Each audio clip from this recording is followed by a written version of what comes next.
In this video, I'll cover how delete data activity works in Microsoft Fabric data pipelines. And I will also cover what kind of things you should consider before using this activity. Stay tuned. Welcome to the video. My name is Aleksi, and on this channel I cover Microsoft Fabric and Azure related topics.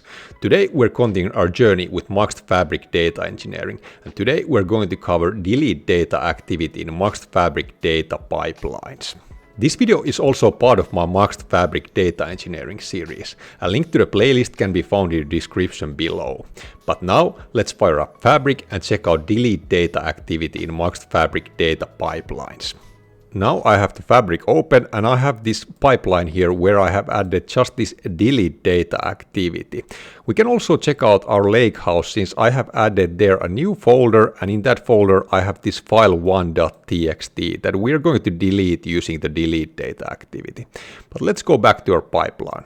Let's first talk about a bit what delete data activity does.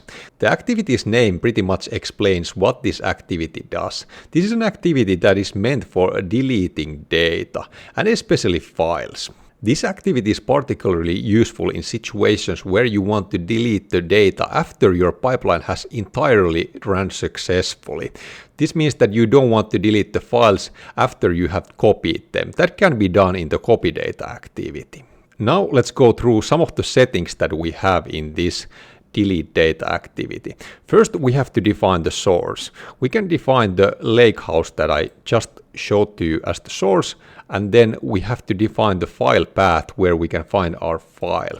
So I will write there the directory of our file and the file name. Now this delete data activity has been already configured to delete that file in that folder. And if we would run this file would now get deleted. But let's not do that just yet. Let's discuss a few more things about this delete data activity before running this pipeline. The setting that we have here under our path is the recursively setting, which means that if we would just specify folder here and not the file itself, the delete data activity would delete all the files in the folder and its subfolders. But since we have now defined the file here, this setting doesn't really do anything at this point. Then one important setting that we also have here is filter by last modified.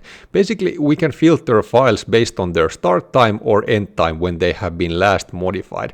And this could be very important in your pipeline logic, because maybe you are running your pipeline and you are deleting the files after your pipeline has completed successfully. And this means that most likely you want to only delete the files that have appeared to that folder before your pipeline started running. So maybe you could use some dynamic content here and use some system variables like pipeline trigger time to only filter out those files that have been there before the pipeline started running. By using delete data activity using these filters, you'd make sure that you don't delete any files that you haven't copied forward in your pipeline logic. But yeah, this is something that you should consider when using delete data activity. Also, we have this logging setting available here where we can log those files that have been deleted. Basically, those logs would tell which files were deleted. And now we have only options to define some Azure blob storages where we could input those logs. But since I don't want to log anything, I can just untap that setting. Next, we could try to run this pipeline and see what happens. But before we do that, I would like you to know that I spent a ton of my free time creating these videos for you. And that's why I would like you to hit that like button and subscribe to the channel for more Microsoft Fabric data engineering content. It doesn't cost you anything and I would highly appreciate that. But now let's go back to our pipeline. And now let's run our pipeline and let's see what happens.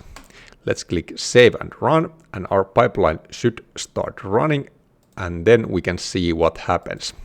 And now our pipeline has ran successfully, and we can go check out our lakehouse. Do we have that file anymore here? Let's refresh this folder, and that file is already gone. And we can check our output of our delete data activity to see what happens. This output gives us some information what happened during the execution. And like you know from the previous videos, we could use this output in the following activities to do some logic. But for example, here we can see that files deleted was 1. which is correct since we only specified one file to be deleted. So everything went fine. But yeah, now you should have an understanding how to use the delete data activity in Microsoft Fabric data pipelines. If you'd like to learn more about Fabric, check out this video next. Now I thank you for watching and see you in the next video.